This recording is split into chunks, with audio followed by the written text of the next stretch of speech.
Okay guys, so I'm going to tell you a story.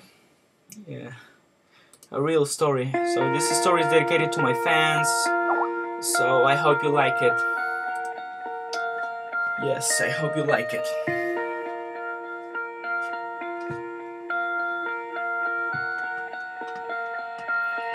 So, let me tell you the story in the form of a dream. I don't know why I have to tell it, but I know what it means. Close your eyes, just picture the scene as I paint it to you. It was World War II when this man named Kenji woke up. Ken was not a soldier, he was just a man with a family-owned store in LA.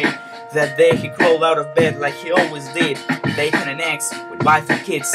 He lived on the second floor of a little store he ran. He moved to LA from Japan. They called him immigrant. Japanese he'd say he was called Issei. That meant first generation in the United States. And everyone was afraid of Germans, afraid of the Japs, most of all afraid of homeland attacks. And that morning when Ken went out of the doorman, his world went black, cause right there, front page news, 3 weeks before 1942, Pearl Harbor was being bombed and the Japs are coming. Picture of soldiers dying and running. Ken knew what it would lead to. Just like he guessed, the president said, the evil Japanese in our home country will be locked away.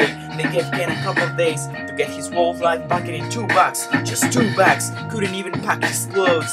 Some folks didn't even have a suitcase to pack anything in, so 2 trash bags was all they gave them.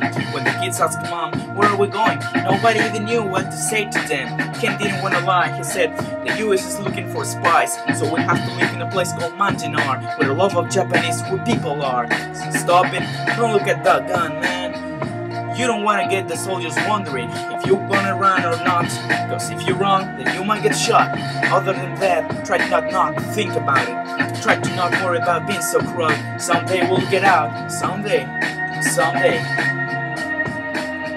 So that's how the story continues, and it's pretty sad, you know, pretty sad. I don't know how to continue, but oh man. So now they're in a town with soldiers surrounding them. Every day, every night, look down at them from watchtowers up on the walls. Ken wouldn't really hate them at all. They were just doing their job. He's gonna make any problems anymore. He had a little garden with vegetables and fruit that he gave to the troops in a basket his wife made. But in the back of his mind, he wanted his family's life saved. Prisoners of war in the around them country, what for? Time passed on the prison town. He wanted them to leave. He wanted them to live in a normal life, but they were free. They only one all joined the army, and supposedly some man I went to the army signed on and ended up flying to Japan with a bomb. That 15-kiloton blast put an end to the war pretty fast. The cities were blown to bits. The end of the war came quick. Ken got out with big hopes of normal life with his kids and his wife, but when they got back to their home, what they saw made them feel so long.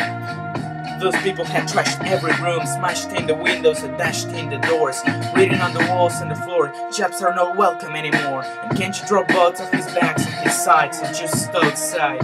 He looked at his wife without words to say. She looked back at him, wiped the tears away. I said, someday we'll be okay, just someday. Now the names have been changed, but the story's true. My family was locked up back in 42. My family was there, it was dark and damp, and they called it an internment camp. Yes.